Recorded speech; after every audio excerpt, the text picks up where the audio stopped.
لقد كان لكم في رسول الله أسوة حسنة لمن كان يرجو الله واليوم الآخر وذكر الله كثيرا.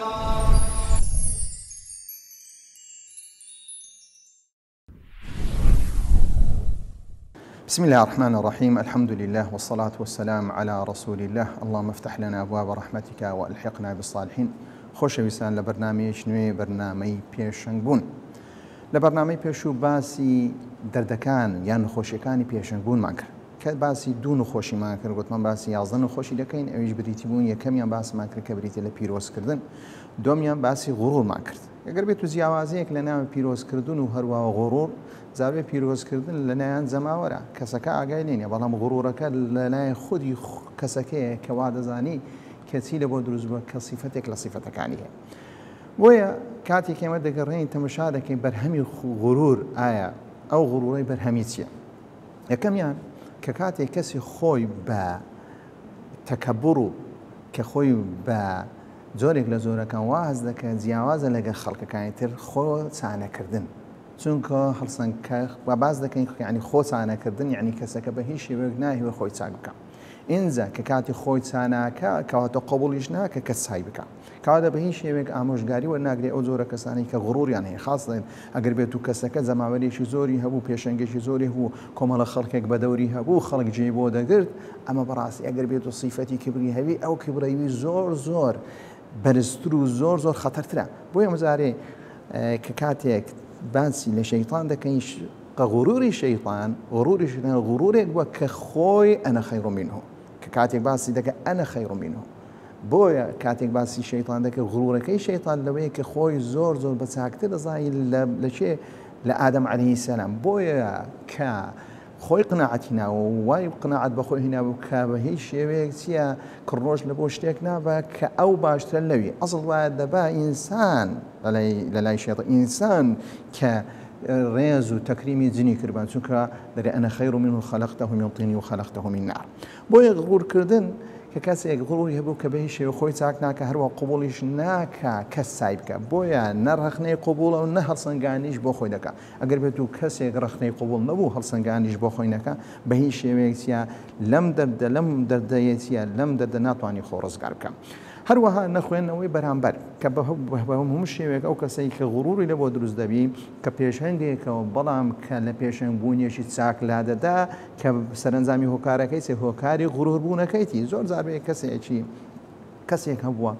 کە کۆمەڵە خەڵکێک بە دەورەی هەبووە، کەسێکی گەنج ئامۆژگاری کردە و ڕاستەوخۆ لە گەنجەکەی هەڵسایتەوە تو چی ئامۆژگاری من دەکەی؟ یعنی ئامۆژگاریکردن بۆی نییە ئەتو چی ئەوە چی نییە. دەبێت ڕێگای پێ بدەیت، هەرچەندە ئەگەر بێت و تۆ علمیشت بەرزتر بوو، دەبێت ڕێگا بەوەی بدەیت کە خەڵک چییە، کە خەڵک ئەگەر بێت و گوێ لە خەڵک بگرێت، ئەگەر بێت و ڕەخنەکەشی ڕەخنەیەکی مەقبوڵ نەبوو، ڕەخنەیەک بوو بۆ ئەوەی شکانی کەسێک بی، شکانی ئەو کەسەبی کە پێشەنگە، بەڵام ناوی بە هیچ شێوەیە پێشەنگ بوونەکە ئەو کەسەی خۆی بە پێشەنگ دەزانی برێت تۆ چی تۆ ڕەخنە لەم دەگری، من دکتۆرام هەیە، من شەهادەی ئەوم هەیە، من ئەوم کردووە، من ئەوم کردووە. ئەم جۆرە قسانە دەبتە هۆی ئەوەی ئەو پێشەنگ بوونە لە پێشەنگبوونێکی چاک لە چاو خەڵکدا دەبتە پێشەنگبوونێکی خراپ. بۆی نەخوێندنەوەی بەرامبەر لە ستەم دەبتە هۆی ئەوەی ستەم لە کەسەکەی دەکەی، زاروێ قسەی پێدەبری بە هیچ شێوەیەک ڕێگای پێ نادەی. گوێ نەدان بە زەماوەر کە ئەوەش بابەتێکە لە بابەتەکان کە کەسێک ئەگەر بێت و پێشەنگێک بوو کە ئەو پێشەنگە غوڕوری لە بۆ دروست دەبتە هۆی ئەوەی کە گرنگی زۆر بە زەماوەرەکەی خۆی نادا، گرنگی زۆر بە خەڵک نادا، ئەوەش دەبتە هۆی ئەوەی چێ ڕۆژانە، چونکە ئەسڵەن کە کەسێک دەوترێ پێشەنگ بۆ پێشەنگی بۆ ئەوی کاریگەر لەسەر خەڵک هەبێ، بەڵام کاتێک ئەو غوڕورە هەبێ هێدی چیە خەڵک لە دەورە چیە نامینێتن. وەکو نمونەیەکمان هەیە لەسەر غوڕور کە باسی قارون دەکرێت کە خوای پەروەردگار ئین قارون كان من قوم موسى فبغى عليهم. ئەو بەغا ئەو زیادەڕەوەی کە قارون کردیتی لەسەر قەومەکەی خۆی بەسەر بەواسطەی چ بەواسطەی ئەو سەرۆت و سامانی هەبوو، ئەو سەرۆت و سامانە ناوبانگێکی لە بۆ دروستکە، ئەو ناوبانگەی بوویتە هۆی ئەوەی غوڕووی لە بۆ دروست بە. بۆی خوای پەروەردگار فخسفنا به وبداره الأرض، هەروەها کە خوای پەروەردگار غوڕۆی کرد و خۆی و هەروە ئەو شتێک کە خۆی پێی غوڕور ببوو کە ئەویش بروتە سەرۆت و سامانەکە بیدار فما كان له من فئة ينصرونه من دون الله وما كان من المنتصرين. کە بەڕاستی مەسەلەی غوڕور مەسەلەیەکی زۆر خەتەر. کەواتە کە ئێمە باسمان کرد ئەو بابەتە کە بابەتی غڕور بوو دێنە سەر کە دەردی سێم کە نخۆشی سێم کە ئەوی بریتە بەکارهێنانی پێشەنگ لەلایەن خەڵکدا بەکارهێنانی پێشک لەلایەن کەسانی بۆ کاری مادی یان بازرگانی یان ڕێکلامی زۆر جاروەیە کە کەسەکە کەسێکی پێشەنگە تەقدیس نەکرا بە پیرۆز نەکرا هەروە هیچ غڕوڕیەکی نییە بەڵام لەبەر ئەوەی کەسێکی کراوەیە کراوەبوونەیەکی لە سنوور دەرچووە کە بە هیچ شێوەیەک کە بیری ئەوە ناکە دەبی بزانی کەسی پێشەنگ کەسی بەناوبانگ خاستە ئەو کەسانەی کە بەناوبانگبوونە بەواستەی بانگەوازوو هەروە بەواستەی قورئان و هەروە فەرمودەی پێغەمبەر صلی الله علیه و سلم ناویان دەرکردووە یان کەسێک ناوی دەرکردووە بۆەوەی کە بە بەهایەکی جوان بڵاو دەکاتەوە دەبی زۆر ئاگادار خۆی بوو ئاگاداری خۆی بی لەوەی کە بەکار نەهێنرێت بۆیە یەک لەو دەردانەی کە ئێستا کە بەڕاستی پێشەنگەکان کە بەکار دەهێنرێن لەلایەن کەسانی تر کە بەمەزم لەلایەن کەسانی تر یان کەسانی تر بەکاریان دەهێنین بۆ کارێکی تر اینجا بۆ کاری تردا یان بۆ کاری مادیە یان بۆ کاری بازرگان یان بۆ کاری سیاسیە یان بۆ کاری چاواشەکردنی کۆمەلگایە چاواشنی کۆمەلگە لە بەرنمەیەک بەشداری پێدەکەن بە شێوەک لە شێوەکە کە مامۆستایەکە یان ئەو کەسەی پێشەنگ کە تووشی حالەتێکی دەکە ئەو حالەتە بەڕاستی ناتوانێت پرسیارێکی وەی لێ دەکەن کە ئەو پرسیارە لە مەقامی ئەو مامۆستایە ناشێت کە مامۆستایەکەش ناتوانانی وڵامێک بداتەوە هەروەها چونکە بەڕاستی هەندێک بابەت هەیە بابەتی سەر شاشای نییە کە زۆر زارەیە بابەتی سەر شانیە زۆر زار ئاگاداری بۆیە ئەو کەسە دەبی زۆر ئاگاداری خۆبی بۆیە دەرێن زۆر زار ئەو کەسە ئاگاداری خۆی نیە یعنی هۆکارەکان چییە لەبەرەوە ئەو کەسە ئاگاداری نیەتی بەرامبەرەکەی نیە بۆیە کەسێکی پێشەنگ کاتێک هەر کەسێک لە ڕێڕەوی نییە لە ڕێڕەوی بانجی دەکەن لە بۆ ئەوەی مقابلەیەک بکە یان ساڵەیەکێک بکە یان قسەیەک بکە یان داوەتێکی بکە بەڕاستی دەبی زۆر ئاگاداری خۆی بی زۆر ئاگاداری خۆی بۆ ئەی مەبەستی بەرامبەر بخوێن تۆ نەکەوێتە داو چونکە بەڕاستی ئێمە دیێتیتمان چەندەها کەس هەبووە پێشەنگی زۆر چاک بووە لە نۆهەڵەکان کە خەڵک زۆر گوێی بۆ گرتووە بەڵام لەسەر ئەنجامی ئەوەی هێدی بەکارهێنراوە لەوانەیە خۆی بڕێ من بەکار نەهێنراوە من ئەوانم بەکارهێناوە بەڵام لە حقیقەتدا خی گەورە ئەزانێ کە حقیقەتەکە چۆن دیارەوە چۆن ڕوونە کە چێشەی بەکارهێناوە بۆیە زۆر ئاگاداریان لەم مەبەستە لەوانەیە کەسەکە بەشدار بێ لە کارێک کە زیانی بۆ مسلمانان هەیە یان زیانی بۆ بەهایە باڵایەکان یان زیانی هەیە بۆ عەقیدەی مسلمانان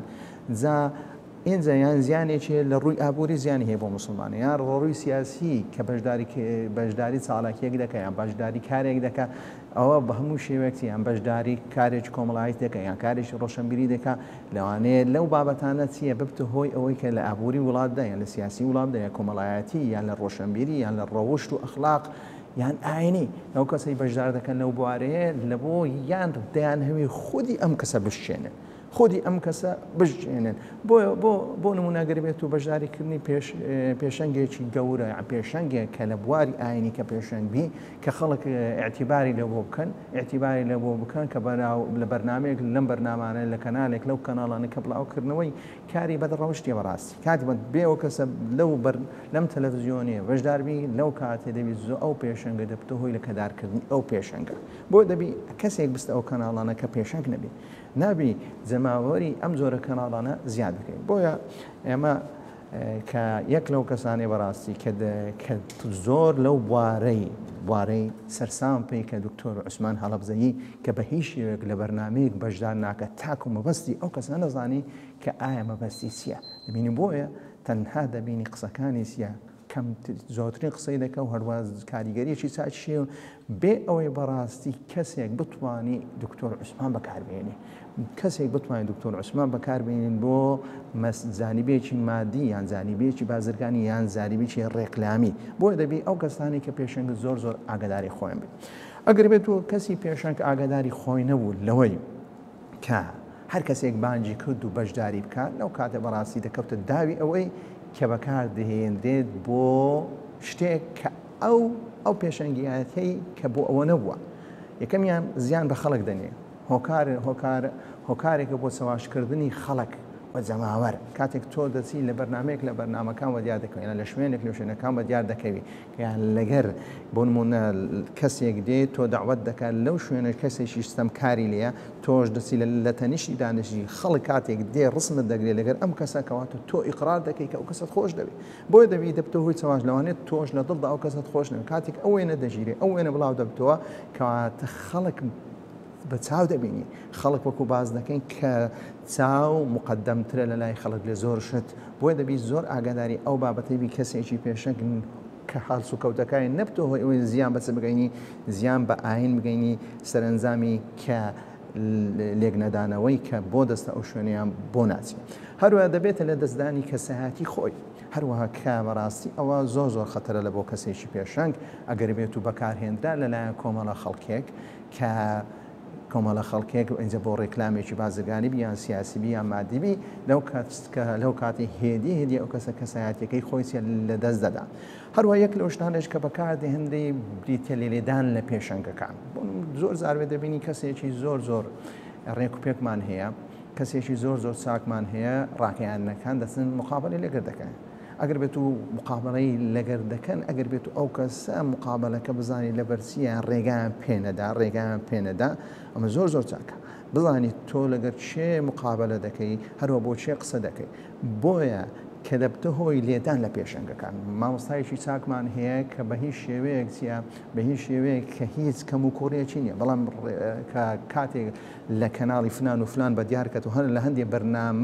بەرنامەی تەرفیهی بە دیارکەن کە بەڕاستی ئینسانی پێشەنگ دەبی تەنها لەو بەرنامانە بە دیارکەوێت کە بەرنامەی جددینە کە بەرنمەیەکە کە بەهایەکان بەرز دەکەنەوە نەک بەرنمەیەکدا باسی هەندێشتی زۆر زۆر بەسیط و خاستن بابەتی کە پەیوەندی بە ذاتی ئەو پێشەنگبوونەی هەیە بۆیە دەبی دەبتە هۆی ئەوەی چیە کە بە شێوەیەک لە شێوەکان دایان هەوێت لە پێشەنگەکە بدەن کاتێکی دیتیان بەرنمەکەیان لەگەر کرد لە پاشەوەی درێنها فلان پێشەنگ فلان بانخواست فلان مامۆستا فلان کەسا بەو شێوە قسەکانی بەو شێوە پرسیارمانێکرا ژیانی بەو شێوە بۆیە دەبتە هۆی دەکەدارکردنی کەسایەتی ئەو کەسە بۆی لە پێشەنگبوون دەدەن پێشەنگبوونێکی چاک بۆیە دەبی بەڕاستی ئێمە زۆر ئاگاداری ئەم بابەتەبی بۆیە دەبتە هۆی زیانگەیاندن یەکەم شت بە ئاین هەروەها دەبتە بە نیشتیمان هەروەها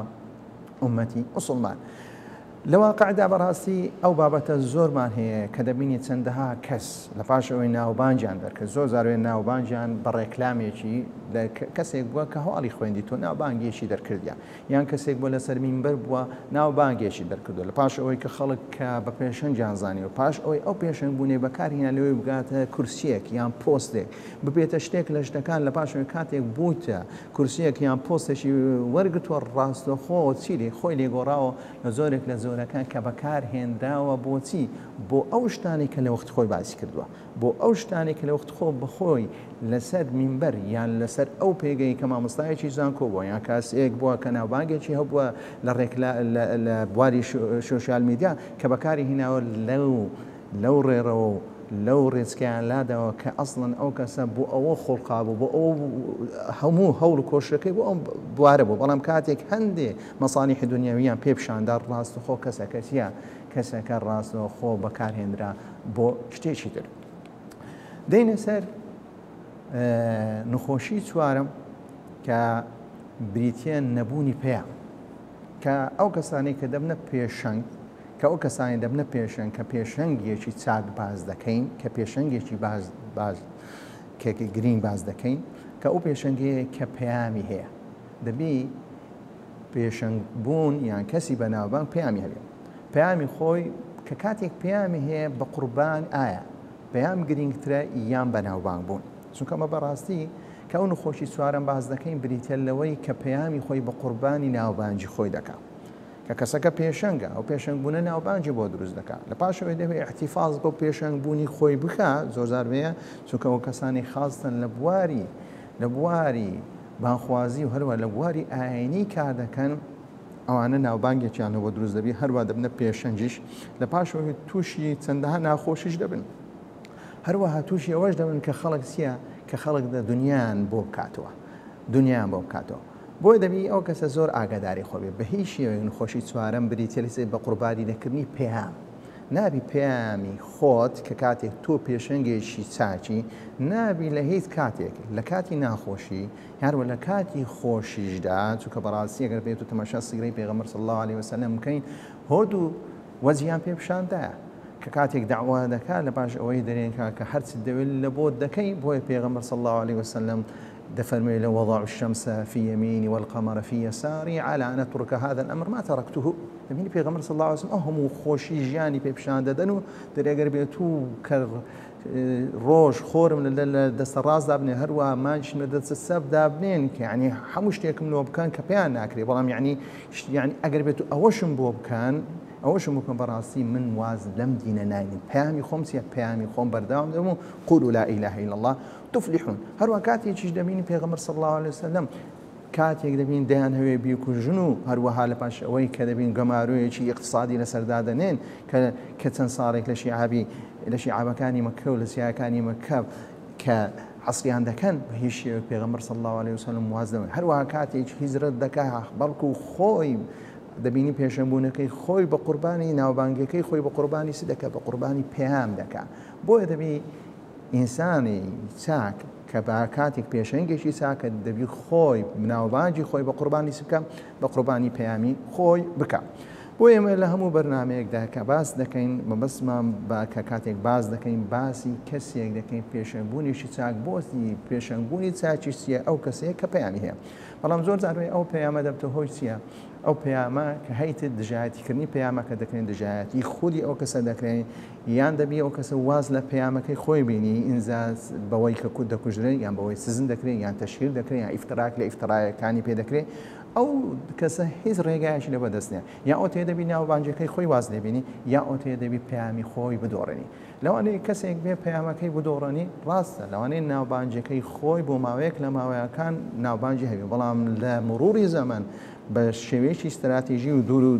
دوورخە با برێم دووربین تەمەشا بابەتەکەی بکەین ئەو جۆرە کەسە بەڕاستی کاتێک دێ پەیامی خۆی واز لێدەینی ناوبانگەکەش هێدی لە ناو دەچێت بەڵام ئەو کەسانەی کە ناوبانگەکەی خۆیان بە قوربانی پەیامی خۆیان دەکەن بریتە ناوبانگی خۆیان کاتێک نامینێ یان پێشەنگبوونەکەیان بۆ ماوەیەکی کەم نامینێ بەڵام هەر کاتێک فرسەت هاتەوە ڕاستەوخۆ سەر لە نوێن ناوبانگەکان و هەروە ئەستێرەبوونەکانی بە ئەستێرەبوونەکەیان و هەروە پێشەنگبوونەکەیان سەر لە نوێچیە